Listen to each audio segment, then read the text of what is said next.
একাদশীতে যারা বাবা অন্ন সেবা আমরা করব, বাবা মাকে হত্যা করলে যে পাপ হয় সেই পাপের বোঝা নিতে হবে। একাদশীতে অন্ন সেবা করলে, গোমাতাকে হত্যা করলে যে পাপ হয় সেই পাপের বোঝা নিতে হবে। একাদশীতে গুরুদেবকে হত্যা করলে যে পাপ হয় সেই পাপের বোঝা নিতে হবে। আজকের ভগবান চিন্তায় পড়ে গেছে, মা তো আমার জন্য রান্না করেছে, আমি যদি ফেলে দিই আমার অপরাধ হবে। আবার একাদশীতে যদি অন্নটা খাই সেটা অপরাধ হবে, তাহলে কি করব? অন্ন ব্যঞ্জনটা নিয়ে প্রথমে আমার কৃষ্ণ গোমাতার কাছে গেছে, মানে গাভীর কাছে গিয়ে বলছে, গোমাতা কৃপা করে আমার মা আমার নামে সংকল্প করেছে এই অন্ন ব্যঞ্জনটা পাবো বলে। গোমাতা আজ একাদশী আমি করেছি, একাদশীতে অন্ন পেতে পারবো না, তো কৃপা করে তুই এই অন্নটা সেবা কর। গোমাতা মনুষ্য কণ্ঠে বলছে, প্রভু আমি তো পারবো না, কারণ একাদশীতে অন্ন সেবা করা পাপ, আমি পারবো না। তুমি একাদশী করেছো, তুমি খেতে পারবে না, তুমি আমার দ্বারা পাপ করাবে, আমি তো পারবো না। এইবার পাখিকে ডেকেছে, পাখি তোরা অন্তত খেয়ে যা, কারণ এটা আমি ফেলে দিতে পারি না, আমার মাকে অপমান করা হবে, তোরা খেয়ে যা। পাখি এসে বলছে, প্রভু ক্ষমা করে দাও, একাদশীতে অন্ন সেবা করা পাপ, আমরা পারবো না। এইবার বাবা জঙ্গলে গিয়ে পশুদের ডাকছে, তারা ওই একই কথা, আমরা পাবো না একাদশীতে পাপ ভক্ষণ করতে। শেষে কি করেছে বাবা, পতিত পাবনী গঙ্গা স্নানে গেছে, গঙ্গার ঘাটে গিয়ে কৃষ্ণ মনে মনে ভাবছে এটাকে আমি ভাসিয়ে দেব, তাতে যা হয় হবে, কারণ আমি ব্রত ভাঙতে পারবো না, একাদশীতে তো অন্ন সেবা করতেই পারবো না। তো এইবার অন্নটা নিয়ে গঙ্গাতে ভাসাতে যাবে, পতিত পাবনী গঙ্গা উঠে বলছে, দাঁড়াও, তুমি আমার জলে অন্ন দিচ্ছ কেন? আজকের অন্ন সেবা করা পাপ। ভগবান গঙ্গার ঘাটে মাথায় হাত দিয়ে বসে পড়েছে, আমি এখন কি করব অন্নটা নিয়ে, চিন্তায় পড়ে গেল। আর চিন্তা করতে করতে সুযোগের সদ্ব্যবহার। আর পতিত পাবনী গঙ্গা মায়ের বাহনটা কি বলো দেখি? মকর। বেশ, মকর মাছ, তাই তো? যারা পতিত পাবনী গঙ্গা মায়ের ছবি দেখেছেন, মকর মাছ, হ্যাঁ, ওই মকর মাছ এমতো সময় ওই গঙ্গার উপরে উঠেছে, উঠে প্রভুর কাছে প্রণাম করে বলছে, প্রভু আমি নেব, আমি তোমার এই পাপ ভক্ষণ করব। তা ভগবানের খুব আনন্দ, মকর মাছ তুমি এত ভালোবাসো আমায়, আমার মা রান্না করেছে আমার জন্য, তুমি এটা খেয়ে পাপ ভক্ষণ করবে? বলে হ্যাঁ, তবে একটা কথা, আমি পাপ ভক্ষণ করব, কারণ তোমার মায়ের দেওয়া রান্না তুমি ফেলতে পারছো না। গোমাতা নিল না, পাখি নিল না, পশু নিল না, এমনকি গঙ্গা মাও নিল না, তাহলে ওটা আমি সেবা করব, আমার পাপ হবে, কিন্তু তার বিনিময়ে তোমাকে একটা আশীর্বাদ আমার দিতে হবে। কি আশীর্বাদ? আমি তোমার অঙ্গে থাকতে চাই। অসম্ভব, তোমার দেখতে ভালো নয়, আমি কোথায় রাখবো?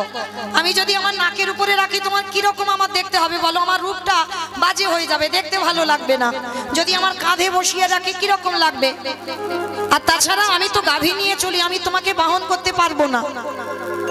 বলে তাহলে আমার আর করার কিচ্ছু নেই, তাহলে আমি আর অন্ন নিতে পারলাম না। আরে দাঁড়াও দাঁড়াও দাঁড়াও দাঁড়াও, মানে এই মাছেদের মধ্যে মকর মাছ খুব চালাক। মানে চালাক কিরকম দেখো, পাপ ভক্ষণ করবে কিন্তু পাপ ছুঁতে পারবে না যদি ভগবানের শরীরে থেকে যায়, তাহলে চালাক নয় বাবা। যদি ভগবানের শরীরে থাকে তাহলে কি আর পাপ লাগতে পারবে? পারবে না তো। তাহলে আমি একাদশীতে অন্ন পাবো, কিন্তু কথা দাও তোমার শরীরে আমি থাকবো। ভগবান বলছে দেখো তোমার অত বড় দেহ নিয়ে আমি কোথায় রাখবো? ঠিক আছে আমার দেহ রাখতে হবে না, আমার মাথাটা তুমি শুধু নাও। বলে না, মাথাটা রাখবো কোথায়? আমার মাথার উপর রাখবো? ভগবান বলছে নাকি আমার কোমরে রাখবো না, কাঁধে রাখবো না, হাতে রাখবো না, কোথায় রাখবো? তা মকর মাছ বলছে প্রভু আমি জানি কোথায় থাকবো। বলে কোথায় থাকবে তুমি বলে দাও। বলে কেন? তোমার হাতে ওই যে মুরলি, দেখবেন বাবা ভগবানের হাতে যে মুরলিটা আছে, মুরলির মাথাতে দেখবেন একটা মকর মাছের মাথা নেই, আছে কি না? বলছে ঠাকুর দেখবে আমি এমন জায়গা থাকবো তোমার দেহে আরো সৌরভ, আরো সৌন্দর্য বেড়ে যাবে। বলে কোথায় থাকবে? বলে কেন তোমার বাঁশির অগ্রভাগে। ভগবান হেসে উঠেছে, তুমি তো খুব চালাক মাছ। পাপ ভক্ষণ করবে, আবার তোমার শরীরে পাপও লাগবে না, কারণ তুমি যদি আমার শরীরে থেকে যাও আর কি তোমার পাপ ছুঁতে পারবে? পারবে না। তাহলে প্রভু, আমার অনেক দিনের ইচ্ছা, আমি তোমার অঙ্গে সৌন্দর্য হয়ে যাব। আর তুমি যখন মুরলী ধ্বনি করবে, সবার প্রথমে ওই আওয়াজ ত্রিভুবন শুনবার আগে, সবার আগে যেন আমার কর্ণমূলে যায়। নিতাই গৌর প্রেমানন্দে। ওই জন্য দেখবেন বাঁশির মাথায় একটা ওই যে হাঙর মাছের মাথা লাগানো আছে। কেমন? তাহলে জানা গেল রামচন্দ্র আজকের একাদশী করেছে, কৃষ্ণ একাদশী করেছে। আমরা পারি না? কি গো, পারি না? আমি তো বলছি না যে নির্জলা থাকো, অনুকল্প পাবে। কলা আলুর তরকারি, পেঁপে আলুর তরকারি, কুমড়ো আলুর তরকারি, এগুলো তো পাবে। চেষ্টা করো মা, অন্তত মাসে যদি দুটো করে না পারো, পায়ে ধরে বলে যাচ্ছি, অন্তত বছরের 4টে অন্তত করো। সায়ন একাদশী, পার্শ্ব একাদশী, ভৈম একাদশী, উত্থান একাদশী, আর তার মধ্যে কয়েকটা করতে হবে। যেমন একাদশী হ্যাপি বার্থডে। কি আমাদের জন্ম, ভগবানের জন্ম, একাদশীর জন্ম হয়নি?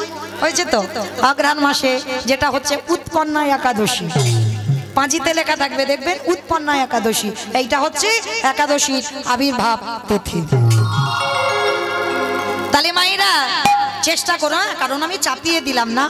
এবার মানবেন না মানবেন আপনাদের ব্যক্তিগত ব্যাপার, কিন্তু চেষ্টা করবেন, কারণ আমরা হিন্দু মানুষ হয়ে আমরা যেন এই ব্রতগুলো পালন করি।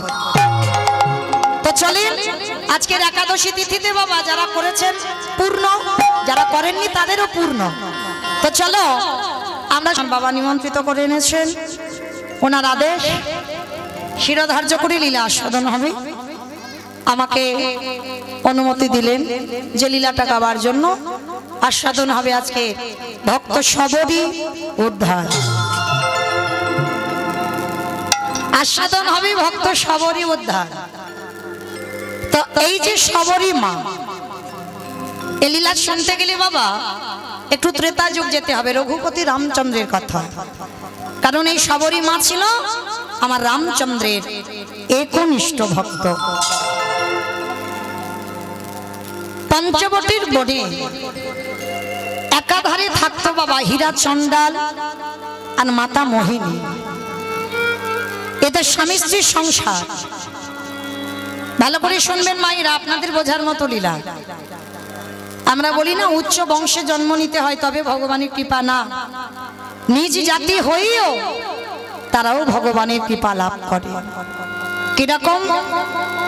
এই হীরা চণ্ডাল আর মাতা মোহিনী, এদের দুজনের সংসার। একদিন মাতা মোহিনী জলের ঘাটে জল আনতে গেছে, সঙ্গে সঙ্গে বাবা কতগুলো নরনারীগণ দেখে বলেছিল, এই তোর মতো নারীর মুখ দেখা মহাপাপ, তোর মতো নারীর মুখ দেখলে আমাদের যাত্রা অশুভ হয়। যখন বারবার কটু কথা বলছে, মোহিনী ছুটে গিয়ে হীরা চণ্ডালের চরণটা ধরে বলল, স্বামী বলতে পারো আমার কি অপরাধ, বলতে পারো আমার কি অন্যায়। আস্তে আস্তে আস্তে, কথা নয়, কথা নয়। কি সুন্দর ছিলে গো, তেমন হয়ে যাও, দেখো ভালো লাগবে। একটা নিজ জাতি হয়ে সে কি করে আমার রামচন্দ্রকে ভালোবেসেছিল। তো আজকে এই যে হীরা চণ্ডাল মোহিনীকে বলছে, মোহিনী তুমি কেঁদো না, তুমি ডাকার মতো আমার রামকে ডাকো, একদিন না একদিন কৃপা করে তোমার কোল ঠিক ভালো করে দেবে।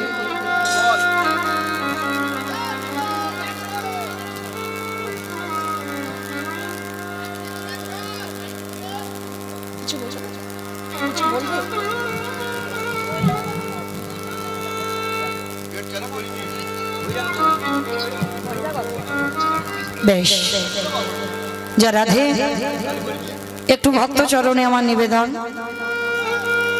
যারা বহিরাগত ভক্ত এসেছেন তার জন্য আমার এই দাদা ভাই একটু আপনাদের জন্য প্রসাদের ব্যবস্থা রেখেছেন। আপনারা বাইরে থেকে যারা এসেছেন তারা চলে যাবেন না, আমার এই দাদা ভাই অনেক কষ্ট করে আপনাদের জন্য একটু সেবার ব্যবস্থা করেছেন, কৃপা করে একটু প্রসাদ পেয়ে তবে যাবেন। আমার আর তো বেশিক্ষণ নয়, অনেক টাইম গেল, আর 1 ঘন্টা একটু চুপচাপ বসেন কেমন, আর 1 ঘন্টা, আর 1 ঘন্টা পরে আপনাদের সেবার ব্যবস্থা, ঘুমানোর বিছানা করে দিয়ে আমি চলে যাব কেমন। 1 ঘন্টা একটু ধৈর্য ধরে বসে। তাই হীরা চন্দাল বলছি, মোহিনী তুমি কেঁদো না, কেন তুমি ভুলে যাচ্ছ? তুমি তো আমার বউ নয়, তুমি তো আমার স্ত্রী নও, তুমি তো আমার সহধর্মিনী। আপনারা প্রশ্ন করবেন, মৌমিতা যে বউ যে স্ত্রী সেই তো সহধর্মিনী, বলে না। আস্তে আস্তে এত কথা হচ্ছে কেন বাবা, এত কথা হচ্ছে কেন? আস্তে, কি সুন্দর ছিল গো, আসরটা কেন গন্ডগোল হলো কেন? একটু আস্তে, যারা যাবেন ধীরে ধীরে যান, কোনো কথা বলে নয়। তাই হীরা চন্দাল মোহিনীকে বলছে, মোহিনী তুমি তোমার বউ স্ত্রী নয়। আপনারা প্রশ্ন করতে পারেন, মৌমিতা যে বউ যে স্ত্রী সেই সহধর্মিনী, কিন্তু আমি বলবো না মা, গ্রন্থ এটা বলছে না। এই জগতে সহধর্মিনী তাদের বলে যারা এই জগতে সংসারে স্বামী অসৎ পথে চলে যায়, নেশাগ্রস্ত, জুয়া খেলে, মাতাল, একাদশী করে না, ভগবানের চরণে যায় না, কীর্তন আসরে বসেও না। যদি তুমি সেই ঘরের ঘরণী হও, যদি তুমি তোমার স্বামীর চরণ ধরে যদি কৃষ্ণ ভজনে নিয়ে যেতে পারো, তাহলে তুমি জানবে হয়েছে সহধর্মিনী। তা মায়াবতী বলছে, স্বামী আমি কথা দিলাম, আজকের পর থেকে আমি জীবনে কোনো দিন আর ভগবানের কাছে কিছু চাইব না। মোহিনী চাইলে কম পড়ে, না চাইতে এত কিছু দেয়, তুমি রাখবার জায়গা পাবে না। ঠিক আছে, তুমি যখন বলছো আমি আর ভগবানের কাছে কিছু চাইব না, কিন্তু ভক্তের মনের কথা আমার ভগবান বুঝতে পেরে যায়। একদিন হঠাৎ ভগবান দৈববাণী করলো, মোহিনী গর্ভবতী, মা বাবা বুঝতে পেরেছে, অনুভব করেছে, আর পা মাটিতে পড়ছে না, পা মাটিতে পড়ছে না। যারা যারা ঘৃণা করতো, যারা যারা কটু কথা বলতো, তাদের কাছে মোহিনী গিয়ে বলছে, কি গো তোমরা তো খুব বলতে আমার মুখ দেখা মহাপাপ, আমার মুখ দেখলে যাত্রা শুভ হয়ে যায়, আর দেখলে তো আমি কেমন অসাধ্যকে সাধন করেছি। ভগবান আমার ডাকে সন্তান গর্ভে দিতে বাধ্য হয়েছে। এত বড় অহংকারী কথা যখন সন্তান জন্ম না দিয়ে বলছে, ভগবানের অভিমান হলো, মোহিনী সন্তান গর্ভে ধারণ করেছো, এটুকু সময়ে তোমার এত অহংকার, আর আমি সবকিছু সহ্য করি, কিন্তু ভক্তের অহংকারটা নয়। দৈববাণী করে বলল, মোহিনী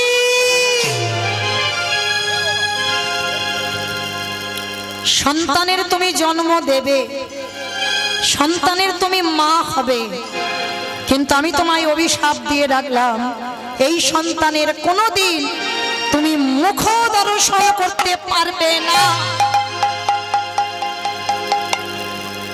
দৈববাণীটা যে কে করলো বাবা অনুভব করতে পারলো না। মোহিনী বলেন, কে তুমি? আমাকে এত বড় বড় কথা বলে যাচ্ছ, যাও চলে যাও, আমি সন্তানের জন্ম দিব আর আমি তার মুখ দেখতে পাবো না, যাও, তোমার কথা আমি মানি না, বিশ্বাস করি না, যাও চলে যাও। বুঝতে পারলো না মা, ভগবান দৈববাণী করে চলে গেল। দেখতে দেখতে দিন গেল, মাস গেল, 10 মাস 10 দিন গর্ভবতী মা মোহিনী। এত অভাব, এত কষ্টের সংসার, এত অভাবের সংসার। 3 দিন হয়ে গেল মোহিনী কিছু খেতে পায়নি। তা 3 দিন যখন খেতে পাচ্ছে না, হীরা চন্দালকে বলছে, স্বামী একবার কৃপা করে তুমি আমার একটু সেবার ব্যবস্থা করো। 3 দিন হয়ে গেল আমি কিছু খেতে পাইনি, বড় খিদে, বড় জ্বালা, বড় যন্ত্রণা। তুমি আমার একটু সেবার ব্যবস্থা করে দাও। মোহিনী, ঠিক আছে, তুমি এখন ভালো আছো তো? বলে হ্যাঁ স্বামী, ভালো আছি। স্বামী ভিক্ষায় গেছে, স্ত্রীর মুখে একটু তুলে দেবে বলে খাবার। আর সেই সময় ভগবান আমার দৈববাণী করে ডাকছে, পবন দে, বরুণ দে, ইন্দ্র দে, তোমরা এমন করে ঝড় বৃষ্টি তোলো যে ঝড় বৃষ্টিতে যেন হীরা চন্ডাল আর ঘরে ফিরতে না পারে। শুরু হলো বাবা পরিষ্কার আকাশ মেঘাচ্ছন্ন,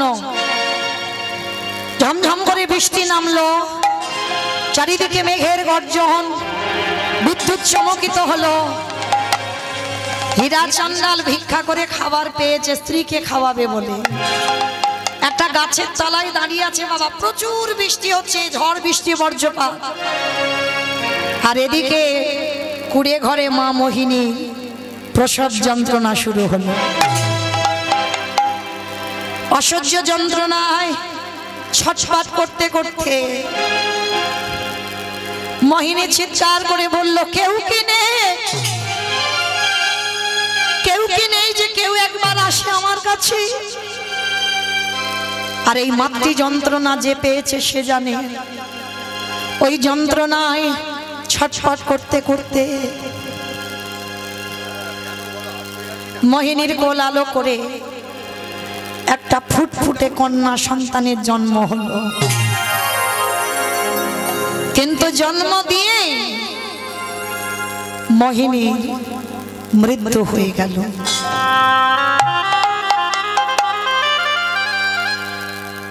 এ জগতে আছে দেখবেন বাবা, বহু বহু মা সন্তান জন্ম দিয়ে প্রাণ হারায়। ওই জন্য আমরা বলি না, ওই সময় মায়েদের মৃত্যুর সঙ্গে লড়াই হয়। কত মা সন্তানকে জন্ম দিতে গিয়ে চলে যায়। মোহিনীরও একই দশা হলো, কিন্তু মোহিনীর দশাটা কোনো কর্মফল নয়, ওর অহংকারের জন্য হলো। আর দেখবেন মা সন্তান জন্ম দিয়ে যদি বাবা চলে যায়, মা কিন্তু মানুষ করতে পারে। এটা আমি মা বলে বলছি না, পারে, মা পারে, মার তেমন ক্ষমতা থাকে। কিন্তু একটা সন্তান জন্ম দিয়ে যদি তার মা চলে যায়,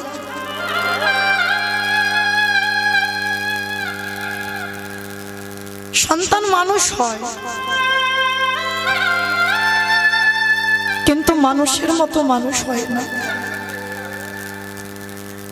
আর যে সদমাটা আসবে সে সদমা কি কইকেই মার মতো হবে? কি গো, যদি বলা যায় বাবা শাস্ত্র কথা ফুরাবে না। এখানে যদি কেউ সৎ মা হও, তবে কইকেই মার মতো সৎ মা হও। এই যে আমরা বলি বাবা সৎ মা মানে খারাপ মা না, কথাটা বুঝে কথা বলো। বলছে তো মাকে সৎ মা, নিজের মাকে তো বলছে না সৎ মা, অন্যজনের মাকে বলছে সৎ মা। কেন? তার হৃদয়টা হবে সৎ। নিজের ছেলেকে কম দামি জামা কাপড় দিলে অন্যের ছেলেকে দামি দিতে হবে। নিজের ছেলেকে একটু কম খেতে দাও, কিন্তু অন্যের ছেলে যেন কষ্ট না পায় তাকে বেশি দাও। তুমি যদি মা হও, তোমার মধ্যে যদি মাতৃত্ব থাকে, তোমাকে কেউ যদি মা বলে ডাকে, সব সন্তান তোমার সন্তান সম। নিজের ছেলেটা যেমন ছেলে, অন্যের ছেলেটাও তোমারই ছেলে।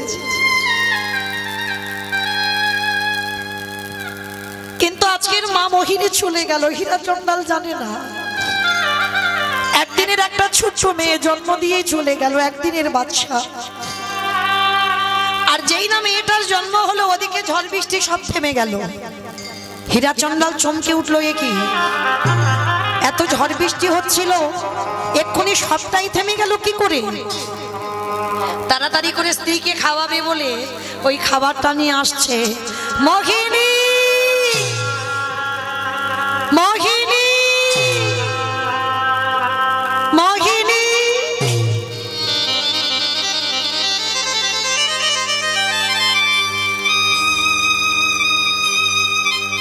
বারবার যখন মোহিনী মোহিনী বলে ডাকছে, কে সাড়া দেবে মা? যে সাড়া দেবে সে তো পৃথিবীতে নেই, অনেকক্ষণ আগে চলে গেছে। তালপাতার কুড়ে ঘর, দরজা ধাক্কা দিয়েছে, দরজা খুলে গেল। হীরা চন্দাল ছুটে গিয়ে ঘরের মধ্যে দেখছে মোহিনী অচৈতন্য, আর পাশে একটা ছোট্ট ফুটফুটে মেয়ে। কোনদিন তো বাবা বলা ধন দেখেনি, যেই না মেয়েটাকে দেখেছে মেয়েটাকে কোলে করে তুলে নিয়েছে। ও মোহিনী, মোহিনী, তুমি বলেছিলে না তোমার মতো একটা সন্তান হোক,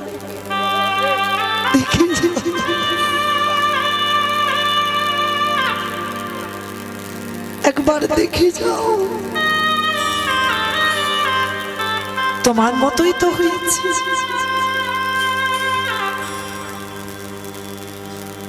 বারবার মোহিনী মোহিনী বলে ডাকছি, কিন্তু কে সাড়া দেবে গো? দেহটা স্পর্শ করে দেখছে বাবা অনেকক্ষণ আগে চলে গেছে। নাসিকায় হাত দিয়ে দেখছে নিঃশ্বাস পড়ছে না। যখনই নিঃশ্বাস পড়ছে না, মেয়েটাকে কোলে করে নিয়ে চিৎকার করে ডাক দিল, দয়া মা, দয়া মা।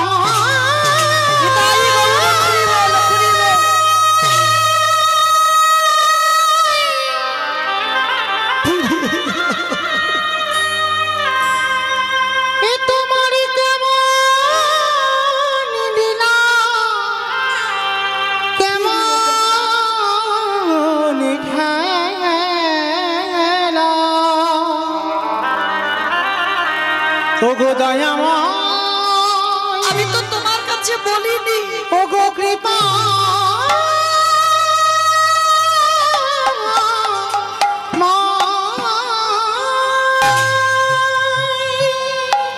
সব দিয়ে যদি কেড়ে নেবে, কে বলেছিল তোমার এমন সংসারে দিতে? আমি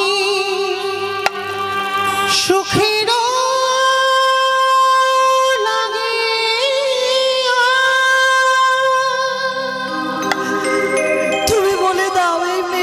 কি করে বাঁচাও?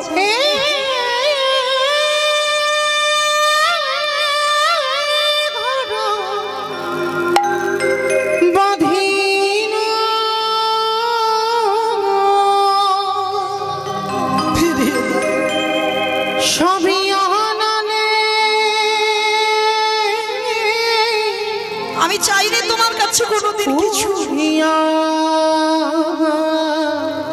তাহলে দিলে যদি কেড়ে নিলে গেল রে।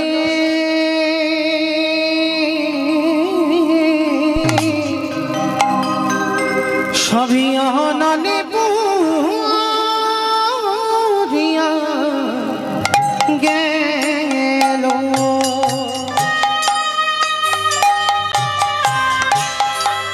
এই মেয়েটাকে কি খাওয়াবো? আমি কি খাওয়াবো?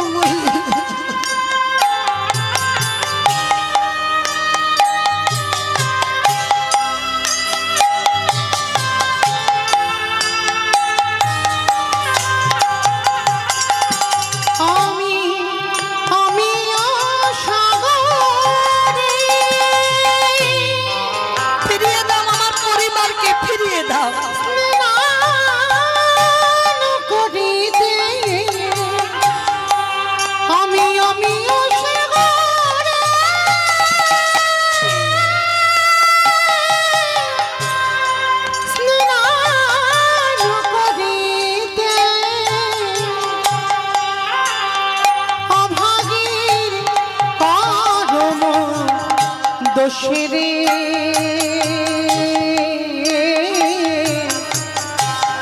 এই অভাগীরে দোষে আমি সুখের ফিরিয়ে দাও। সব দিয়ে তুমি কেড়ে নিয়েছো।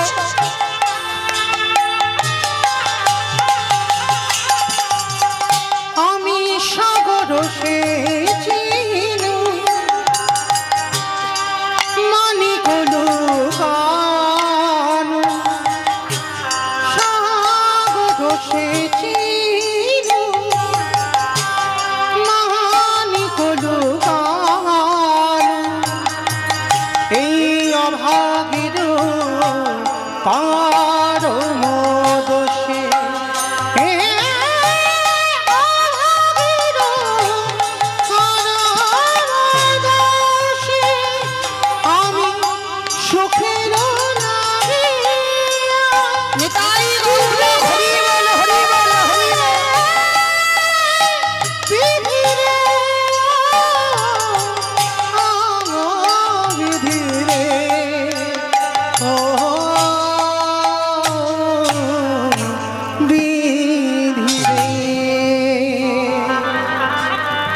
নয়নের জলে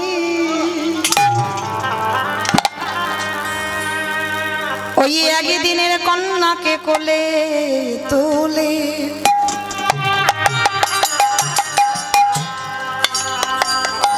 স্ত্রীর দেহ কাজ সম্পূর্ণ করে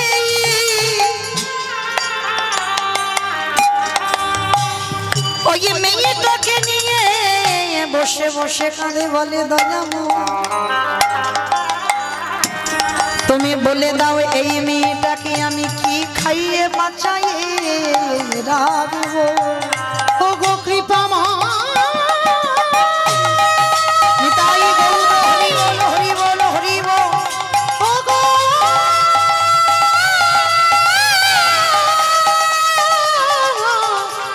দয়া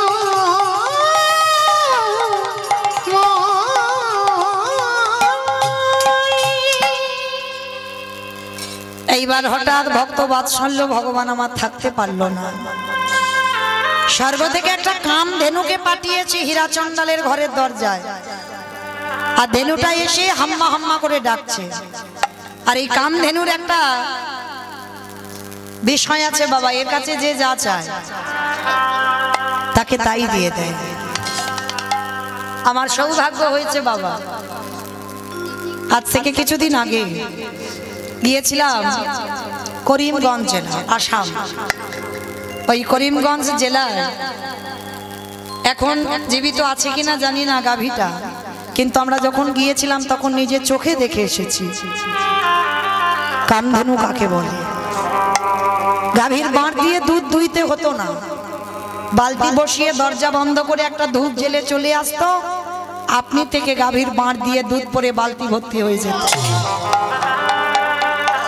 গাভীটা কোথা থেকে এসেছে কেউ জানতো না বাবা ওখানে এক পূজারী ছিল বাবা প্রচুর একদিন ঝড় বৃষ্টির রাত্রিতে আমাদের গিয়ে শোনা ঝড় বৃষ্টির রাত্রিতে এত ঝড় এত বৃষ্টি গোপালের ভোগ লাগাবে কিচ্ছু পাচ্ছে না কিছু নেই ঘরে কার্ডও নেই যে রন্ধন করে গোপালকে রাত্রিবেলা ভোগ লাগাবে কিছু নেই বসে বসে পূজারী কাঁদছে গোপাল আজকে তোকে কি দিয়ে সেবা দেব কিচ্ছু তো নেই তা পূজারী যখন কাঁদছে বাবা তখন হঠাৎ আওয়াজ এলো ওই মন্দিরের বাইরে কে যেন হাম্মা হাম্মা একেবারে কুচকুচে কালো রঙের গাভী হাম্মা হাম্মা রবে ডাকছে পূজারী বেরোলো পূজারী বেরিয়ে দেখছে বাবা আর গোয়ালা জাতি আমরা কিছু কাজ পারি না পারি বাবা একটা কাজ তো ভালো পারি ভালো তো সেটা কি দুধে নাকি জল দেওয়া হ্যাঁ গরুর কাজটা কোনো কাজ না পারি এই কাজটা ভালো পারি আমরা তবে আমার বাবার ইচ্ছা করে বলল যে বাবা দুধে জল দেয় কিন্তু না বাবা সত্যি বলছি আমার বাবা তো ছানার ব্যবসা তা জল তো দিতেই হবে যারা দুধের ব্যবসা করেন জানেন ভালো করে তাহলে হিসাবটা ছানার হয় দুধের তো নয় জল দিলে কি আর না দিলে কি আজকে এই যারা গোয়ালা তারা গাভী গোমাতা দেখলে বুঝতে পারে গাভীর বাঁটে দুগ্ধ তা পূজারী বেরিয়ে গাভীটার কাছে বালতিটা পেতে বলছে গাভী আমি জানি না তুই কে কোথা থেকে এসেছিস কিন্তু আজকে সারা রাত হয়ে যাচ্ছে আমার গোপালকে কিছু ভোগ দিতে পারছি তা তুই যদি কৃপা করে একটু দুগ্ধ দিস আমায়রা আমরা কি করি গরুর বাঁট দিয়ে দুগ্ধ দহন করতে হয় আর যেই না বালতিটা পেতে দিয়েছে না আর দুধ দুইতে হলো না আপনি থেকে বাঁট থেকে দুধ পড়ছে সেই দুধ জাল দিয়ে ক্ষীর বানিয়ে গোপালকে ভোগ লাগালো স্বপ্ন দিল আজকে থেকে ভগবান বলছে ওই গো মাতাকে আমি পাঠালাম ওকে ঘরে রেখে দে আর প্রতিদিন ওর গাভী দুগ্ধ দহন করতে হবে না ওর দুধ দিয়ে আমার সেবায় লাগাবে তো যখন গিয়েছিলাম বাবা গাভীটার অনেক বয়স হয়ে গিয়েছিল অনেক বয়স না জানি এতদিনে কি হয়েছে বলতে তো পারবো না খবরও পাইনি কিন্তু নিজের চোখে দেখে এসেছি তো এই যে গোমাতা কাম ধেনু যেই না হীরাচন্দাল পাত্রটা দিয়েছে পাত্রটা দিতে বাবা আপনি থেকে বাঁট থেকে দুধ পড়ছে তাড়াতাড়ি করে হীরা চন্ডাল ওই দুধরা জাল দিয়ে একদিনের বাচ্চাটাকে সেবা দেয়। এই রকম ভাবে গোমাতা আসে, রোজ দুধ দেয় আর চলে যায়। মানে একটা মা যেমন সন্তানকে ভালোবাসে, ওই গাভীটা তেমনই ভালোবাসে। প্রতিদিন সময় মতো আসে আর গাভী দুধ দিয়ে চলে যায়। দেখতে দেখতে মেয়েটার বয়স দাঁড়ালো 6 বছর। বাবা হীরা চন্ডাল বলছে, মা আমার বলতে যা কিছু আছে সবরই। মেয়েটার নাম রেখেছিল সবরী। আমার বলতে যা কিছু আছে সবরই, মেয়েটার নাম রাখলো সবরী। তা সবরী ঘরেতে ঘুম পাড়িয়ে রেখে বাবা গেছে ভিক্ষায়। ভগবান মনে মনে চিন্তা করছে, প্রথমবারে পরীক্ষাটা ওর মাকে কেড়ে নিলাম, ভক্ত তো জব্দ হলো না, ও তো দিব্যি মেয়েটাকে নিয়ে আমার আরাধনা করছে। দাঁড়া, এবার দ্বিতীয়বার পরীক্ষা। ভগবান দ্বিতীয়বারে পরীক্ষা নিল কেমন? হীরা চন্ডাল ভিক্ষায় গেছে আর ঘরের কোণে একটা প্রদীপ জ্বলছিল, মা সবরই ঘুমিয়ে আছে। আর ঘুমের ঘরে পাটা লেগে ওই প্রদীপটা উল্টে পড়ে যায়। যখনই পড়ে গেল, কুড়ে ঘর, তালপাতার কুড়ে ঘরটা দাউ দাউ করে জ্বলে উঠেছে।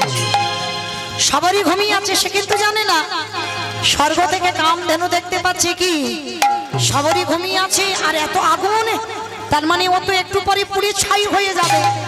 স্বর্গ থেকে ওই কামধেনু ছুটে এসে ওই গাভীর বড় বড় শিং দিয়ে সবরীকে জাগিয়ে দিল। সবরীকে জাগিয়ে যেই না দিল, সবরী চিৎকার করছে, আগুন আগুন আগুন আগুন আগুন আগুন করছে। আর ওই গাভীটা সবরীকে ওই আগুন থেকে টেনে ঠেলে বের করে দেয়। গাভীটার উদরের নিচে সবরীকে আঁকলে রেখে দিয়েছে। ঘরটা চোখের সামনে পুড়ে ছাই হয়ে গেল। এরাই হলো ভগবানের ভক্ত। ভগবানের ভক্ত বাবা কোনোদিন অট্টালিকা তৈরি করবে না। কৃষ্ণ ভক্ত যদি হয়েছ না, যে করে আমার আশ তারে করি সর্বনাশ। সর্বনাশ নয়, সর্বনাশ। আত্মীয় পরিজন, বন্ধু বান্ধব, বিষয় বৈভব সব কেড়ে নেবে, এইটাকে বলছে সব নাশ। আর তারপরেও যদি তুমি তার চরণ না ছাড়ো, তারপরে ভগবান বলছে আমি হয়ে যাই সেই দাসের অনুদাস। আর দেখবেন মা, একটা কথাই, একটা জিনিসে ভয় পাবে না। যার সংসারে বেশি দুঃখ, বেশি কষ্ট, বেশি জ্বালা, বেশি যন্ত্রণা, মনে রেখো কৃষ্ণ আছে বলে তোমার কাছে তোমার জীবনে কষ্ট। আর যখন তুমি আরামে থাকবে, সুখে থাকবে, তোমার কাছে কৃষ্ণ থাকবে না। যার জন্য ভগবানের কাছে যদি কোনোদিন কিছু চাইতে হয়, ধন সম্পত্তি, টাকা পয়সা কিছু চেয়েও না, মা একটা জিনিস চাইবে, কৃষ্ণ আমি যেন সারা জীবন কৃষ্ণ বলে কাঁদতে পারি। আমার সব কেড়ে নিস, কিন্তু আমার চোখের জলটা কোনোদিন কেড়ে নিবি না। আর জগতের যত দুঃখ তুই আমায় দিবি, কারণ আমি তো জানি দুঃখ থাকলে তুই আমার কাছে থাকবি, আর সুখ হলে তুই আমার কাছ থেকে চলে যাবি। চাই না যে সুখে তোকে হারাতে হয়, আমি কখনো সেই সুখ চাই না। তো আজকের বাবা হীরা চন্ডাল জানে না ঘর পুড়ে গেল, স্ত্রী চলে গেল, তাহলে কত বড় পরীক্ষা নিচ্ছে দেখো ভগবান। তো এইবার হীরা চন্ডাল চাল ডালটা পেয়েছে, জানে বাড়িতে এসে রান্না করে মেয়ে আর বাবা খাবে ভোগ লাগিয়ে।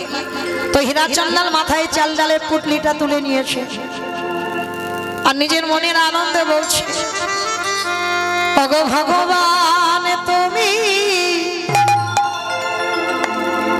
এখনো কেন গো নীরব হয়েছ?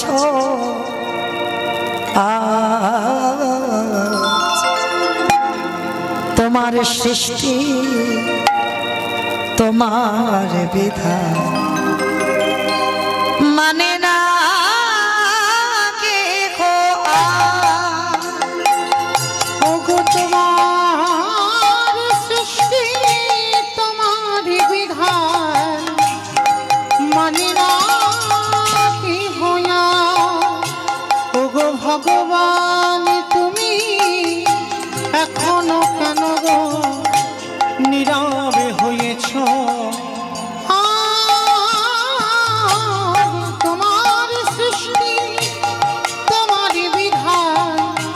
মানে না কি হইয়া তোমার সৃষ্টি তোমার বিধান মানে না কি হইয়া তুমি সুখী জন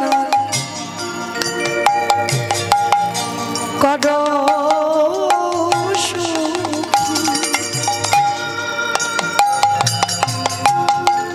এই দুঃখী জনা দয়ালে তোমার সৃষ্টি তোমার বিধান মানে না কি হইয়া দয়ালে তোমার সৃষ্টি তোমার বিধান মানে না কি হইয়া আস্তে হীরা চন্দল যেই না দরজায় এসেছে বাবা এসে দেখে না ঘর পুড়ে তখন ছাই হয়ে গেছে হীরা চন্দল চিৎকার করে বলে উঠল সাবরী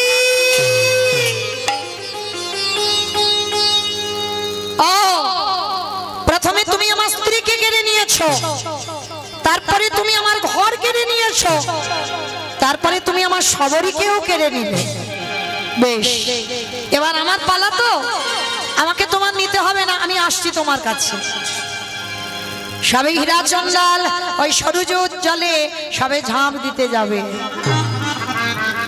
এমন সময় দেখে না বট বৃক্ষে তলে সবরী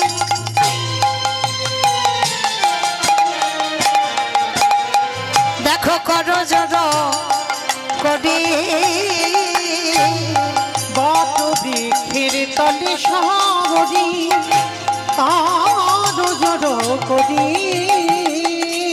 আমারে গাভীর উদর তলে ভজে নসি হরি আর গাভীর উদর তলে ভজে নসি হরি সবরী কর জোরে নাম করে সবরী কর জোরে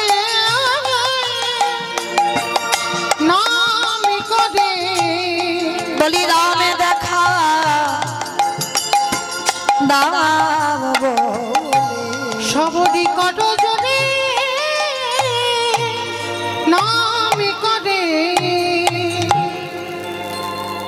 সবরী নয়ন জলে মুখ ভাসিয়ে কাঁদছে বাবা যেই না বাবাকে ডেকেছে বাবা দেখে বলছে হ্যাঁ রে মা তোর কিছু হয়নি তো বলে হবে কেন ও বাবা রাখে হরি মারে কে আর মারে হরি রাখে কে আর তুমি জানো না এই যে গাভী ওই তো আমার প্রাণ বাঁচালো আমার মাতৃষ্ণী হীরা চন্দল গাভীর চরণ দুটো ধরে বলছে গাভী মানুষে যেটা করে না তুই পশুকুলে জন্ম নিয়ে করে দেখিয়ে দিলি কি বাবা মানুষে যেটা করে না সেটা তো করে দেখালো এই যে মকর মাছের কাহিনী শুনলে তাই না যেমন ত্রেতা যুগে যারা জানেন ভক্ত অনেক আছে কোন ভক্তকে দেখাতে পারবে একজন ভক্ত পেরেছে বাবা হৃদয়ের চামড়াটা কেটে রাম সীতা যুগলে বসে আছে পারবে কোন ভক্ত দেখাতে পেরেছে একজনই পেরেছিল ভক্ত প্রভাব বীর হনুমান তাই না বাবা একদিন সীতা মাকে বলেছিল মা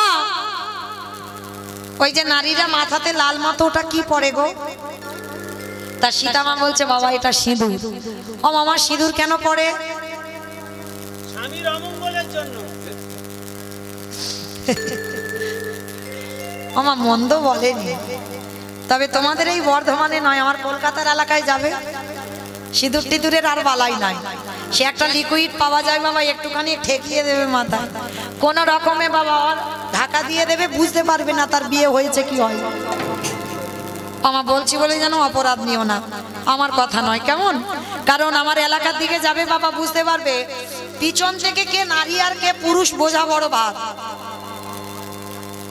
এখানে হচ্ছে এখানেও নাকি হচ্ছে আগেকার দিনে বাবা দেখবেন যখন দেখাশোনায় যেত মাথার কেশ খুলে দেখাতে হতো কত লম্বা লম্বা চুল আর এখন বাবা কেটে যতটা ছোট করে দেওয়া যায় তাই না সব পাল্টে গেল তা আজকে সীতামা বলছে এটা কিন্তু মৌমিতার কথা নয় সীতামা বলছে বাবা হনুমান প্রত্যেকটা নারী ওটা সিঁদুর পরে। তা হনুমান তো অত কপিকুলে জন্ম, অত শত বোঝে না মানুষের মতো। ও মামা, তা কেন সিঁদুরটা পরবে? আরে বোকা, তার স্বামীর মঙ্গলের জন্য। ও তা ও মামা, তুমি কেন পড়েছো? কেন বোকা দেখেছো? আরে আমি পড়েছি যাতে তোর প্রভু রামচন্দ্রের মঙ্গল হয়। তা যেই না হনুমান শুনেছে রামের মঙ্গলের জন্য সিঁদুর পড়েছে মা, সেদিন রাত্রিবেলা আর বেটা ঘুমায়নি। রাত থাকতে থাকতে গঙ্গা স্নান করে এসেছে। গঙ্গা স্নান করে মার ঘরে চুরি করে গেছে, গিয়ে দেখে না 3 কৌটো সিঁদুর। আর 3 কৌটো সিঁদুর নিয়ে মা ওই সিঁদুরটা মাথা থেকে পা পর্যন্ত ভালো করে মেখেছে। আর ঠাকুর ঘরের ভিতরে গিয়ে বসে বসে রাম রাম রাম রাম রাম রাম। কারণ ওই যে মা বলেছে ওইটুকু সিঁদুর মাথা দিয়ে মঙ্গল, সারা গায়ে সিঁদুর মেখে রাম রাম করছে। তা রামচন্দ্র বেরিয়ে এসেছে। হনুমান, এদিকে আয়। আরে তুই এইরকম রাম রাম করছিস কেন? কি হয়েছে তো? হাই ভগবান, সারা গায়ে নাম লাল করেছিস কেন? বলে প্রভু আমি জানবো কি করে? আমি মাকে বললাম, মা সিঁদুর মেয়েরা কেন পরে? বললো তার স্বামীর মঙ্গলের জন্য। আমি বললাম, মা তুমি কেন পড়েছ? বললো তো রামচন্দ্রের মঙ্গলের জন্য। হে রাম দয়াময়, ওইটুকু সিঁদুর মা মাথায় দিয়ে যদি তোমার মঙ্গলে চাইতে পারি, আরে আজকের আমি মাথা থেকে পা পর্যন্ত ভালো করে সর্বাঙ্গে সিঁদুর মেখলাম। বলো বলো রাম দয়াময়, বলি না জানি কত তোমার মঙ্গল হলো। একবার বলো বলো ও দয়াময়, না জানি কত তোমার মঙ্গল হলো। আস্তে এইবার সঙ্গে সঙ্গে আমার রামচন্দ্র বলছে, আরে তুই এত আমায় ভালোবাসিস? তাইবার সীতামা কি করেছে, তাড়াতাড়ি করে ওই গলা থেকে মুক্তোর মালাটা খুলে একেবারে হনুমানের গলায় পরিয়ে দিয়েছে। হনুমান পড়েছে, পড়ে বাবা বড় বড় হনুমানের দাঁত দিয়ে মুক্তগুলো ভাঙছে। আর ভাঙতে ভাঙতে কিছুক্ষণ পরে বাবা, কিছুক্ষণ পরে মুক্তগুলো বড় বড় নখ দিয়ে ভেঙে ভেঙে ফেলছে। আর ভেঙে ভেঙে ফেলতে ফেলতে বাবা একেবারে কিছুক্ষণ পরে মালাটা হনুমান তো টান দিয়ে ছিঁড়ে দিয়েছে। তা সীতামা রেগে গিয়ে বলছে, এই জন্য তোকে বলে তুই হনুমান, হনুমানের গলায় মুক্তোর মালা সাজি। হনুমান কেঁদে ফেলেছে, ওগো মা গো, এই জগতে সবাই আমায় হনুমান বলে বলো, কিন্তু তুমি আমায় হনুমান বলো না। আমি কেন ছিঁড়ে ফেললাম তুমি জানো? সেই সময় বড় বড় নখ দিয়ে বক্ষটা বিদীর্ণ করে দেখালো, দেখো মায় আমার বক্ষের দিকে তাকায়ে আজ রাম সীতা যুগলে বসে আছে।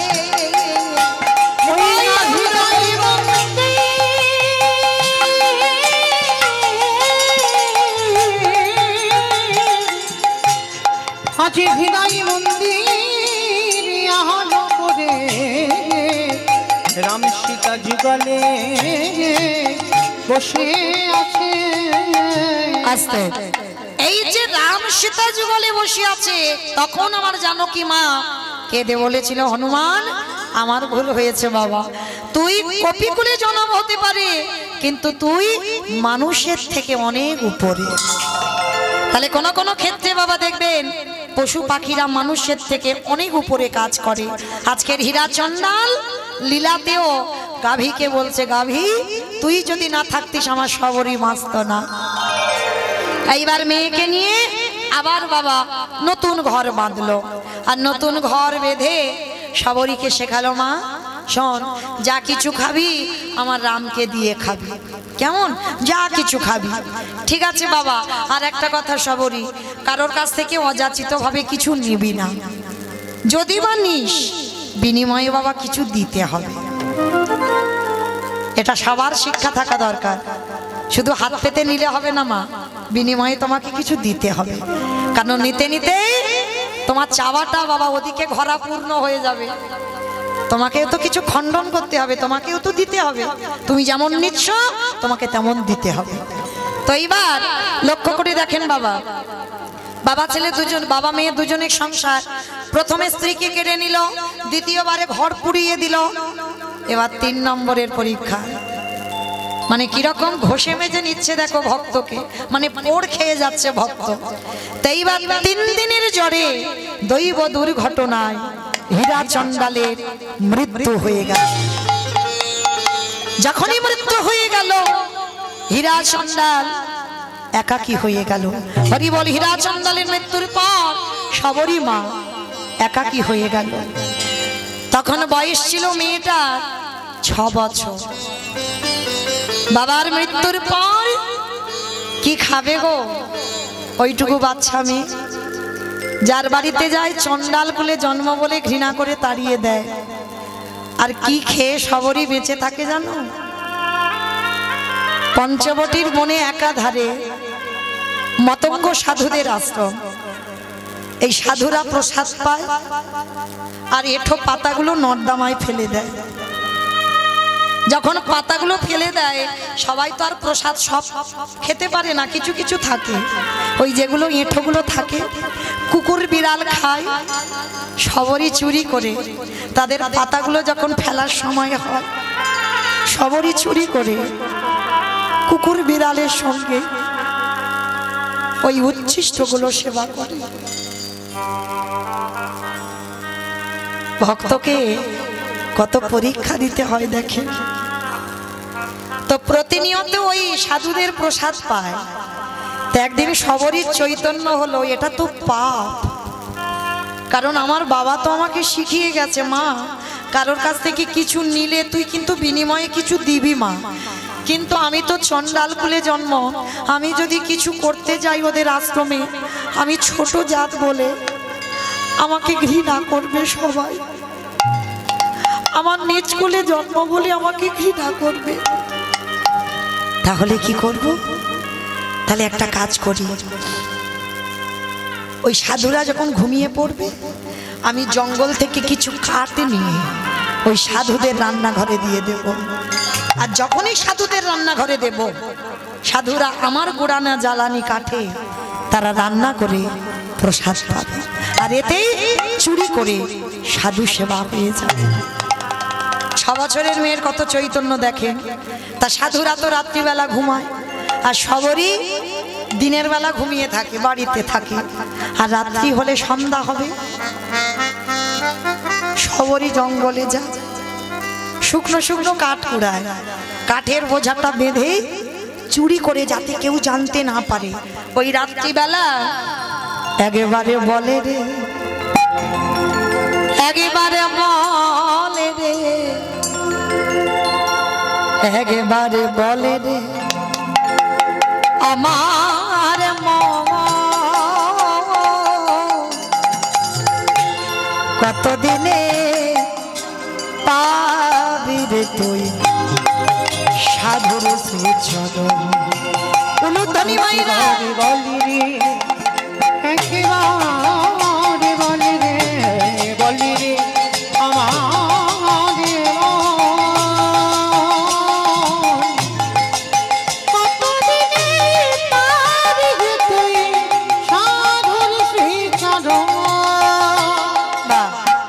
ওই মেয়েটা কাঠের বোঝাটা নিয়ে যেই না বাবা রান্নাঘরে ফেলেছে, সাধুর দলেরা ছুটে এসে সবরীর হাতটাকে চেপে ধরেছে। কে তুই? থাকিস কোথায়? বাড়ি কোথায়? বাবা মাকে?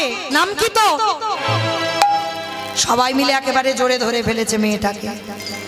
প্রাণ ভয়ে বলল, আমার নাম সবরী। সবরী? ও, তোর সেই মা জন্ম দিতে গিয়ে মরে গেল, তুই হীরা চণ্ডালের মেয়ে না? ছি ছি ছি ছি ছি ছি ছি, তুই কিনা চুরি করে এইভাবে সাধু সেবা করছিস? তুই চণ্ডাল কুলে জন্ম নিয়ে চুরি করে সাধু করা সেবা, তুই এত বড় সাহস পেলি কোথা থেকে? সবরী করে জোর করে বলছে, বাবা ঠাকুর তোমরা বারবার আমায় বলছো আমি চণ্ডালিনী চণ্ডালিনী চণ্ডালিনী, কিন্তু বাবা আমার ভগবান তো কোনোদিন জাত বিচার করেনি। আমার ভগবান বলেছে মুচি হয়ে শুচি হয় যদি কৃষ্ণ ভজে, শুচি হয়ে মুচি হয় যদি কৃষ্ণ তজে। ব্রাহ্মণ হয়ে যদি চণ্ডালের কাজ করে আর চণ্ডাল হয়ে যদি ব্রাহ্মণের কাজ করে, তবে কি ভগবান কৃপা করে না? তুমি কেন বারবার আমার ছোট জাত বলছো? সাধুর দলেরা মতঙ্গ সাধুরা রেগে গেছে, তোদের এত বড় সাহস, তোরা নিজ জাতীয় হয়ে তোদের কাছ থেকে আমরা শিক্ষা পাবো? দেখাচ্ছি মজা তোকে, দাঁড়া। ওই বেতের বাড়ি দিয়ে সবাই মিলে সবরীকে বেতটা ঘাত, দূর হয়ে যা, বেরিয়ে যা, দূর। দয়ামা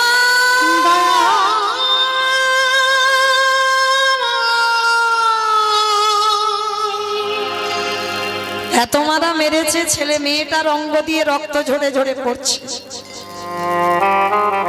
আচ্ছা বলো তো মা, কৃপা কেন হচ্ছে না? পারবে কি বলতে কৃপা কেন হচ্ছে না? যার এত ভক্তি আছে কৃপা হচ্ছে না কেন? বেশ, আশ্রয় করে। নদী পার হতে গেলে তো বাবা নৌকাকে ধরতে হবে, আর সেই নৌকারূপী তো আমাদের গুরুচরণ। গুরু না হলে ভব নদী পার হতে পারে। গুরুরূপী কান্ডারি তো তোমায় নিয়ে যাবে। আর এই জগতে যারা গুরু আশ্রয় করিনি আমরা কোনোদিন ভব নদী পার হতে পারবে না। আজকে সবারই এত কাঁদছে কিন্তু কৃপা হচ্ছে না। ভগবানের আসন চলে যাচ্ছে কিন্তু দেখা দিতে পারছে না, কেন? দীক্ষা হয়নি। আর ওদের মধ্যে বাবা সবাই তো আর খারাপ লোক নয়, ওদের মধ্যে একজন ছিল বাবা, যার নাম হচ্ছে রামানন্দ স্বামী। এই রামানন্দ স্বামী হচ্ছে সবরী মা দীক্ষা গুরু। তা রামানন্দ স্বামী ছুটে এসে মেয়েটাকে জড়িয়ে ধরেছে। দাঁড়াও দাঁড়াও দাঁড়াও দাঁড়াও, মেয়েটাকে মেরো না, ও তো মরে যাবে। ওইটুকু বাচ্চাকে যদি তোমরা এত মারো ও তো মরে যাবে, মেরো না। সবরীকে বুকে জড়িয়ে ধরে বলছে, এই মা আয়, আজকের আমি তোকে রাম মন্ত্রে দীক্ষা দেব, চল চল চল। তা যেই না রাম মন্ত্রে দীক্ষা দিয়েছে বাবা, গুরুদেব হয়ে সবরীকে বলছে, শোন মা, যা যা কিন্তু খাবি সব কিন্তু দিয়ে খাবি। কে গো মা, সবাই দিয়ে খাচ্ছ তো? সবাই দিয়ে খাচ্ছ?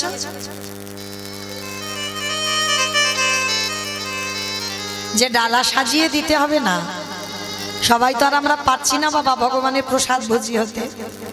তো যারা ডালা দিয়ে দেন না, দিয়ে সেবা পান না, তাদের একটা কথা বলে যাই মা, একটা কথা বলবেন, একটু জলও যদি খান বলবেন ভোজনে চ জনার্দন। আর এই কথাটা বলা মানে আমার সেবার আগে আমার গোবিন্দ সেবা হয়ে গেল। যা কিছু খাবেন এটা বলে তবে খাবেন, যা কিছু। তা সবরী বলছে, বাবা আমার কাছে তো কিছু নেই, আমি কি দিয়ে খাবো? গুরুদেব বলছে, কে বলেছে তোর কাছে কিছু নেই? আছে রে, আছে। যেটা তোর কাছে আছে সেটা কারোর কাছে। গুরুদেব, যেটা আমার কাছে আছে সেটা কারোর কাছে নেই, সেটা কি? যেটা হলো ভক্তি। ওই জায়গায় তো আমার ভগবান দুর্বল, ভক্তি দিয়ে না ঠিক কৃপা পেয়ে যাবে। সবরই শুরু হলো সাধন ভজন। আগে যে ভজন আর দীক্ষার পরের ভজন অনেক তফাৎ।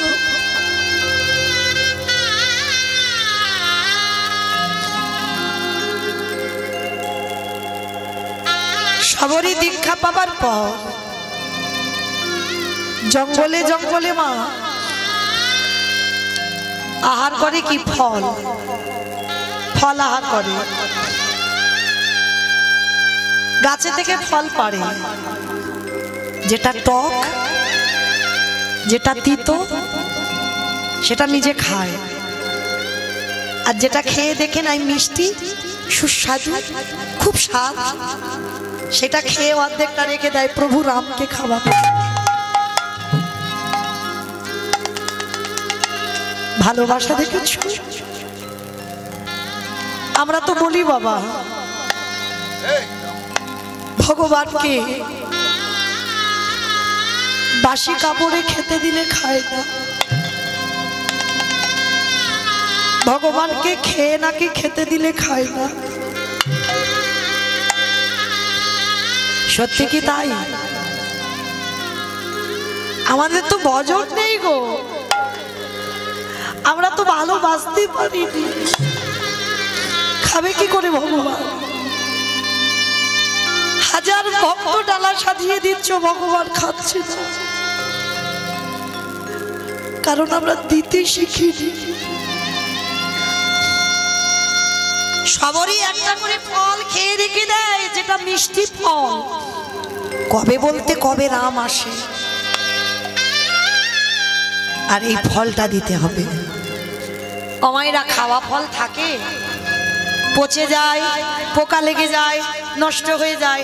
আবার দেখবে বাবা কোনো কোনো ফল শুকিয়ে যায়, যেগুলো শুকিয়ে যায়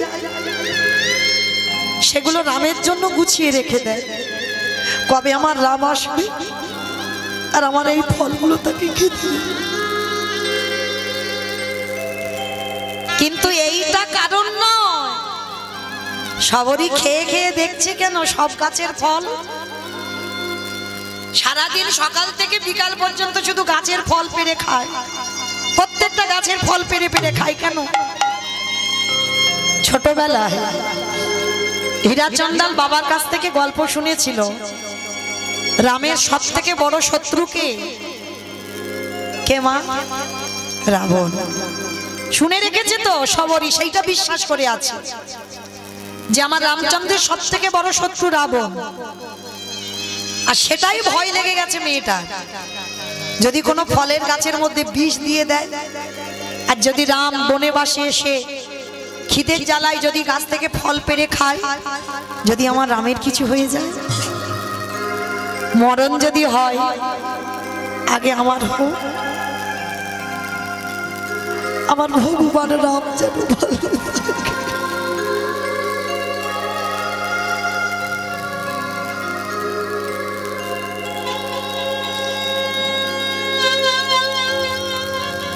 এই হলো ভালোবাসা। না হলে শুধু বাবা চাইতে শিখেছো, দিতে শেখোনি। আমার সংসার যেন ভালো থাকে, ছেলে যেন মাধ্যমিকের রেজাল্ট ভালো করে, শুধু দাও দাও দাও। কই একজনও ভক্ত ভগবানের কাছে গিয়ে বলেছো তুমি কেমন আছো? তুমি তো জগতে সবাইকে ভালো রেখেছো, তুমি কেমন আছো? কোনদিন জিজ্ঞাসা করেছো ভগবানকে? তাহলে কিসের ভালোবাসা, কিসের প্রেম ভগবানের প্রতি? সবরই মার সবসময় ভয় যে কোনো ফলের মধ্যে যদি বিষ দেয় আর আমার প্রভু যদি খায় আর যদি মৃত্যু হয়ে যায়, এইটা ভয়। আচ্ছা মা, এই যে সবরই যেটা জানে রামের শত্রু রাবণ, এটা কি ঠিক? সত্যি কি রামের শত্রু? না। তাহলে রাম রাবণের যুদ্ধ হলো কেন? রাম রাবণের যুদ্ধে দুটো মাত্র কারণ। প্রথম কারণটা আগে বলি, সীতামা যখন চুরি করতে আসে সীতামাকে, তখন রাবণ কোন বেশ ধরেছিল বাবা? সাধু। সেটাই ছিল সর্বপ্রথম রামচন্দ্রের রাগ। রাবণ জগতে এত রূপ ধরবার ছিল, তুমি অন্য কোন রূপ ধরলে না, তুমি একেবারে সাধুদের মুখে চুনকালি লাগিয়ে দিলে।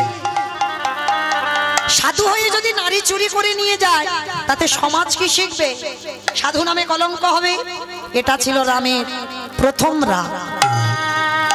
এর জন্য যুদ্ধ। আর একটা কারণে যুদ্ধ হয়েছিল কেন? আচ্ছা মা, যারা রামায়ণ জ্ঞানী বা রামায়ণ দেখেন বা পড়েছেন বা শুনেছেন, এই যে বনবাসে থাকাকালীন সীতামা বলেছিল প্রভু সোনার হরিণটা ছুটে যাচ্ছে, প্রভু আমার হরিণটাকে ধরে দাও না। আর রাম কি করেছিল, হরিণটা ধরবে বলে ছুটে গেল। কি মায়েরা জানেন তো কাহিনীটা? তাহলে রাম হরিণ ধরতে গেল। তাহলে এই জায়গাটায় আপনারা নিজেদের মনকে প্রশ্ন করেন, একটা বাচ্চা ছেলেকে যদি বোঝানো যায় বাবা সোনার হরিণ ছুটতে পারে, সে বাচ্চাটা কি বলবে? পারে না তো। একটা বাচ্চা ছেলে যদি জানে সোনার হরিণ হাঁটে না, সোনার হরিণ ছোটে না, সোনার হরিণ এক জায়গা থেকে অন্য জায়গা যায় না, তাহলে বাবা ওটা রাম আর জানে না। সীতামা বলল প্রভু সোনার হরিণ ছুটে যাচ্ছে, আমায় ধরে দাও। আর রাম বোকার মতো ছুটলো। রাম বোকা নয়, আমাদের বোঝাটা বোকামি। রাম তো ভালো করে জানে বাবা ওটা মরিচি রাক্ষস, ওটা স্বর্ণ, ওই যে হরিণ রূপ ধারণ করেছে। তাহলে রাম যদি জানলো তাহলে গেল কেন সীতামাকে ছেড়ে? রাম যদি হরিণে ধরতে না যেত, রাবণ সীতামার কাছে আসতে পারত না। আরে সীতামার কাছে যদি না আসতো, গন্ডি কেটে দিয়েছিল বাবা। যখন ওই মরিচি রামের কণ্ঠস্বর করে ভাই ভাই বলে ডাকছিল, লক্ষণ কি যেতে চেয়েছিল? যাইনি তো। যখন সীতামা ভৎসনা দিচ্ছিল তখন গন্ডিটা কেটে গিয়েছিল, মাকে বলে গিয়েছিল তুমি গন্ডির বাইরে যাবে না। কিন্তু বাবা লক্ষণ চলে যাবার পর ওদিকে যখন মায়াবী হয়ে যখন রাবণ সীতামাকে চুরি করতে এলো, সাধু বেশে ধারণ করে যখন ভিক্ষাং দেহি বলল, গন্ডির ভিতর থেকে সীতামা ভিক্ষা দিতে চাইল। সাধু বলল অসম্ভব, ওই গন্ডি পার করো, কারণ আমি জঙ্গলে মনে ঋষি মানুষ, তোমার প্রতিজ্ঞায় আবদ্ধ আছে, ওখান থেকে বেরো, তারপরে আমি ভিক্ষা নেব। ভালো করে ভাবেন, সীতামা যদি মা লক্ষ্মী হয়, তিনি জানতেন না ওটা মায়াবী রাক্ষস? কি গো রাবণ জানতো না? সব জানতো। সবই তো বাবা তার ইচ্ছাতে ঘটে, পৃথিবীতে যা যা কিছু ঘটে তার নখদর্পণে। তাহলে সীতামাও জানতো, রামও জানতো। তাহলে ঘটনাটা ঘটলো কেন এরকম? কারণ আছে। কারণটা কি জানো? রাম যদি হরিণ ধরতে না যেত, রাবণে আসতে পারতো না। আর রাবণ যদি নাম আসতো, সীতা চুরি হতো না। সীতা যদি চুরি না হতো, লঙ্কার মাটিতে লক্ষ্মী প্রতিষ্ঠা পেত না। লঙ্কার মাটিতে যদি লক্ষ্মী না যেত, তাহলে তুলসী বৃক্ষ হতো না। তুলসী বৃক্ষ না হলে মহাপ্রসাদ হতো না। মহাপ্রসাদ না হলে ভক্ত সমাজে বিতরণ হতো না। ভক্ত সমাজে বিতরণ না হলে কৃষ্ণ ভক্তির উদয় হতো না। কৃষ্ণ ভক্তির উদয় না হলে রাবণ রাজার 1 লক্ষ ছেলে আর 1.25 লক্ষ নাতি, ওই রাবণের বংশ উদ্ধার হতো না।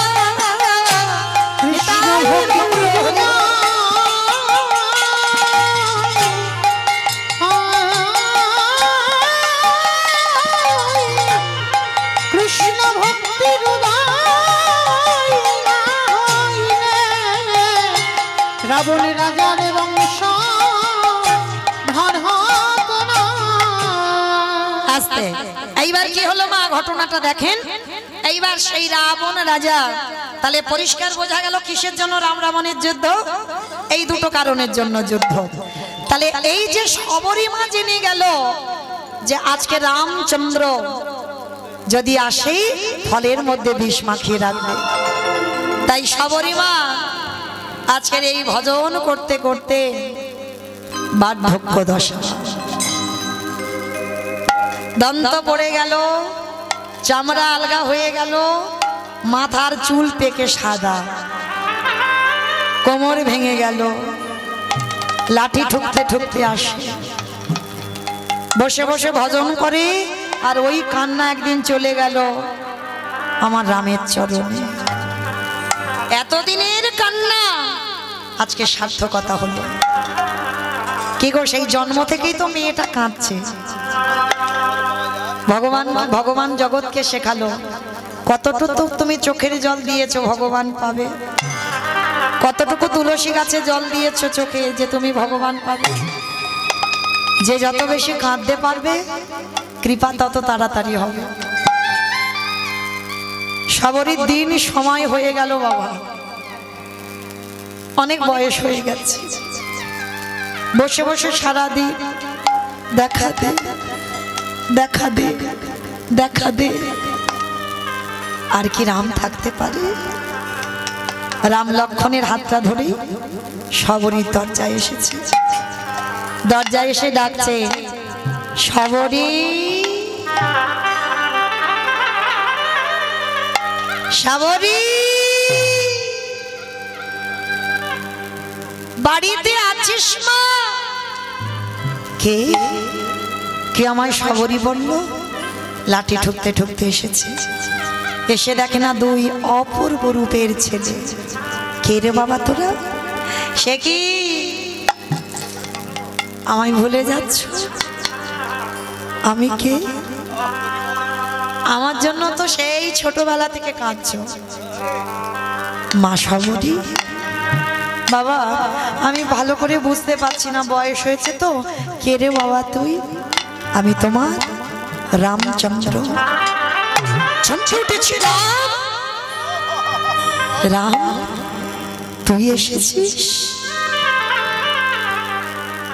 কিন্তু বসতে দেব কোথা? আমায় এত গরিব এত কাঙাল, বসতে দেওয়ার জায়গা নেই। ছুটে গেল একটা গাছের তলায়, শুকনো কিছু পাতা কুড়িয়ে এনেছে, পেতে দিয়েছে। প্রভু বসো, আমি তো তোমার জন্য ডাকতে ডাকতে আজকের আমার যাওয়ার সময় হলো, বসো। ও মায়েরা, ভগবান যদি তোমাদের ঘরে আসে কি করবে? আসন দেবে বা সিংহাসন দেবে, চেয়ার দেবে, তারপরে কি করবে? পা ধোবার ব্যবস্থা করবে। সবরই তা তো নেই গো, এত গরিব এত কাঙাল, ভগবানের পা ধোবার মতো কোনো পাত্র নেই। তবে কি ধোয়ানো যাবে না? যাবে। রামচন্দ্রের চরণ যুগলে বুকে ধরে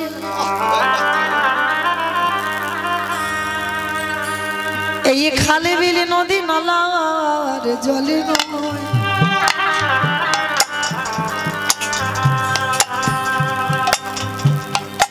সবরী মায়া মা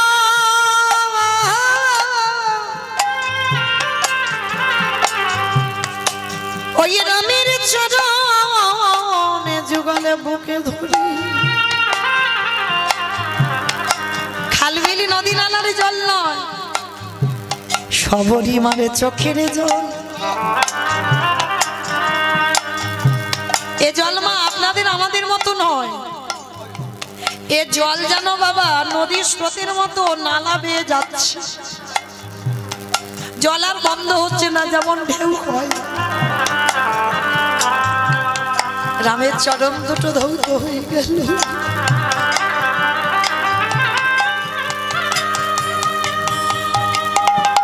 আঁচল দিয়ে মোছাবে, যদি ব্যথা লাগে পায়ে।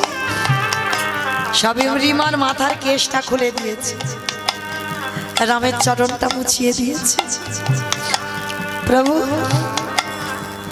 এবার রাম বলছে, সবরী মা, ওমা আমার এবার একটু খেতে দিবি মা, বড্ড খিদে পেয়েছে।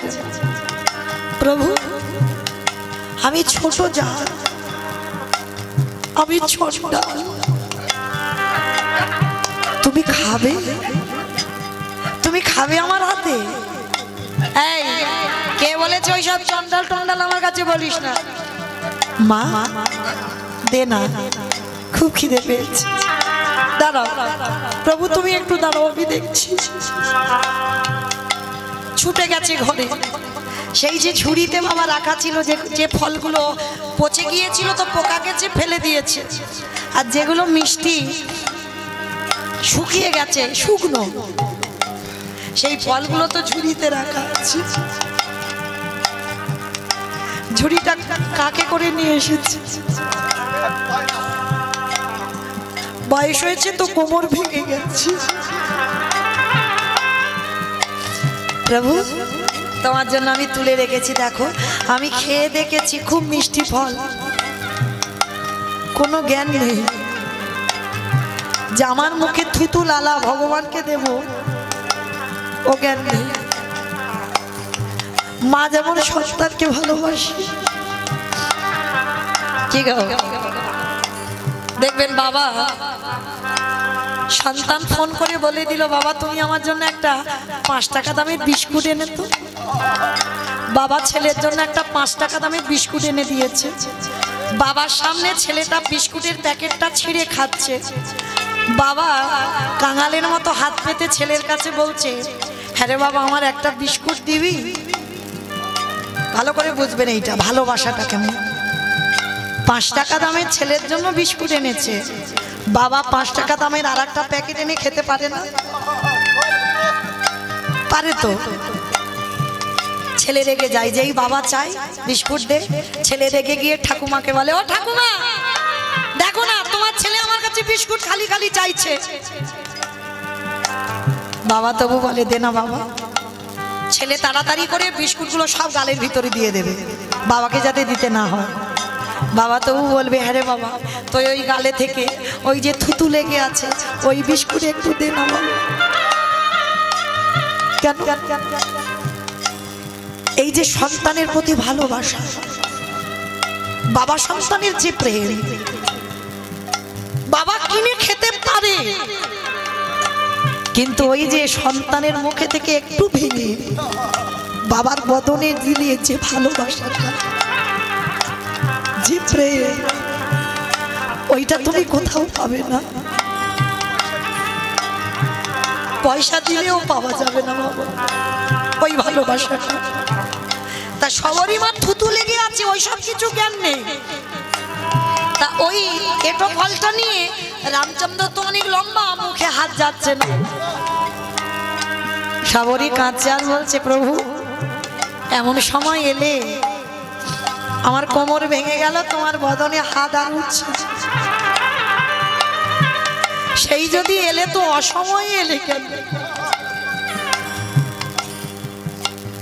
রামচন্দ্র মনে মনে ভাবছে, সবরই ভক্তের ডাক যতক্ষণ না সঠিক হয় আমি তো আসতে পারি না।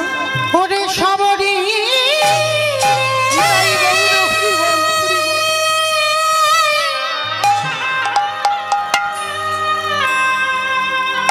যে জলি ডাকার মতো ডাকিতে পারে, আমি ভগবান হয়ে তারি দরজা বাধা পড়ে আসতে। এইবার সবরী মা যেই না হাত উঠছে না, রাম নিচু হয়ে সবে মুখটা বাড়িয়েছে, সবরী খেতে দেবে। পাশে ছিল লক্ষ্মণ, হাতটাকে ধরে চেপে ধরে বলছে, চন্ডাল কুলে জন্ম, নিজ জাতি ছোট জাত, তোর মুখে থুতু লালা লেগে আছে, তুই আমার রামের বদনে দিচ্ছিস?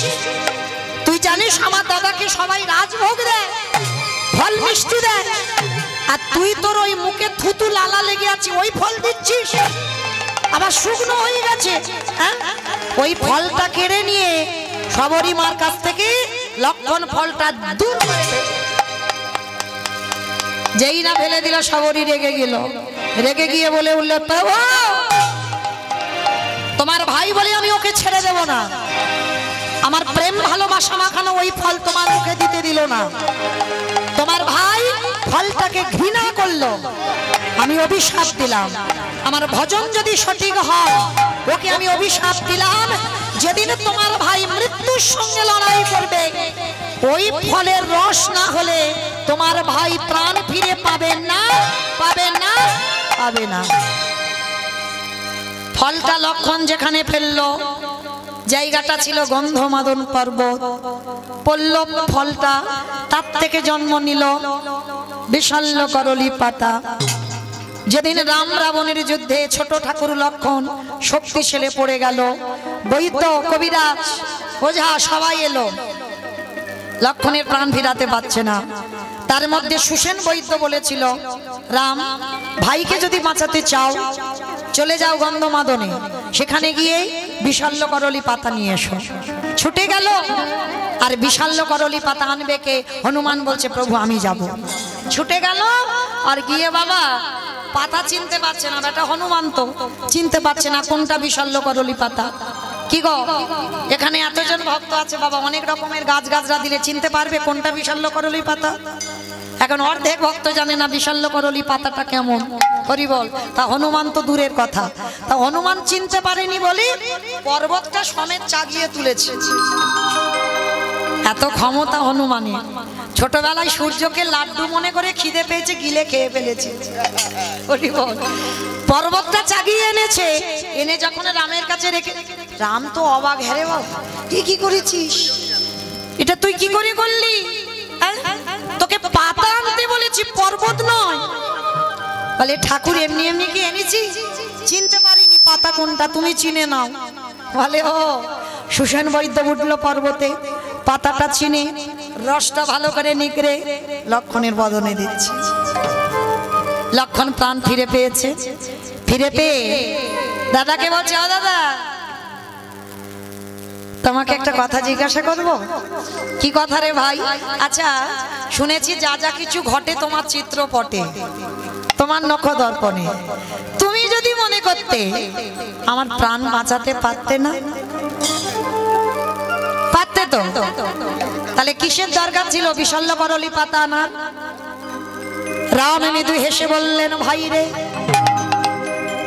আমি যদি বিশাল্য করলি পাতাটা আনতে না দিতাম, এই জগতে আমি মিথ্যাবাদী হতাম। আমি জগৎকে শিখাইছি, বারে বারে বলেছি, আমার হতে নাম বড়, নাম হতে ভক্ত বড়, ভক্ত হতে ভক্তির পদ ধুলা আরো বড়। মনে পড়ে শবরী মায়ের সেই থুতু লালা লেগেছিল, আমার বদনে দিতে দিলি না।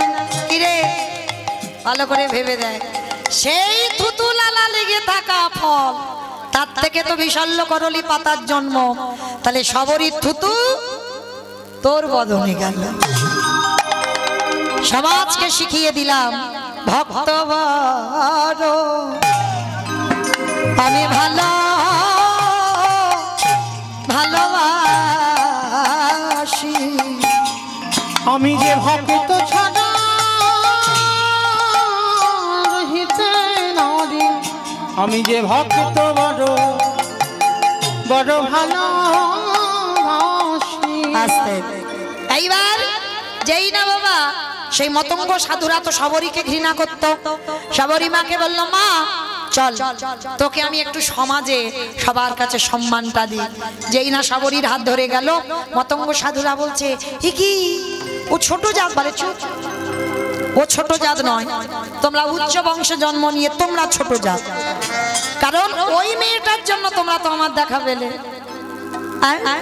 সবাই মিলে বুঝতে পারলো, মতঙ্গ সাধুরা শবরীর চরণে পড়ল। শবরীকে বলল, মা এ জন্মে আমার ভাই তোর ফল খেতে দিল না, তবে তোর হাতের ফল আমি খাবো। আগত দাপরেতে যেদিন তুই মথুরায় জন্ম নিবি, তোর নাম হবে মালিনী, আর আমি বৃন্দাবনের কৃষ্ণ।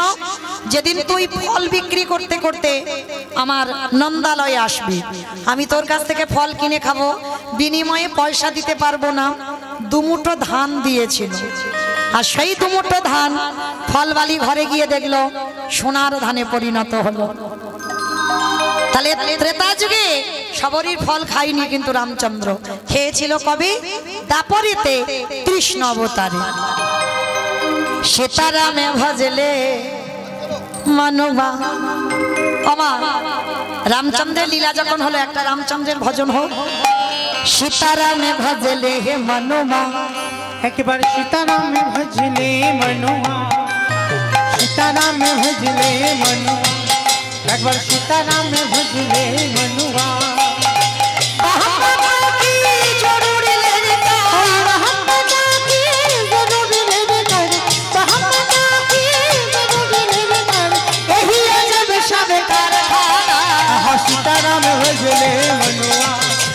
सीताराम भजले मनुआ सीताराम भजले मनुआ আস্তে এইবার সবরীকে সবাই মিলে প্রণাম করলো সবরীর ভক্তির কাছে সবাই নত হয়ে গেল এইবার রামচন্দ্র বললেন দেখ মা সবরী তোকে কৃপা যখন কৃষ্ণ অবতারে করব আমার যাবার সময় তুই সেই রূপ দর্শন করবি মাইরা অনেক সময় হলো শুভরাত্রি ভালো থাকবেন সুস্থ থাকবেন সবাই একাদশীর উপবাস করেছেন আমার কৃষ্ণ কৃপা হোক আপনাদের এইটুকু রাধারানীর কাছে প্রার্থনা করব সবাই ভালো থাকবেন কেমন।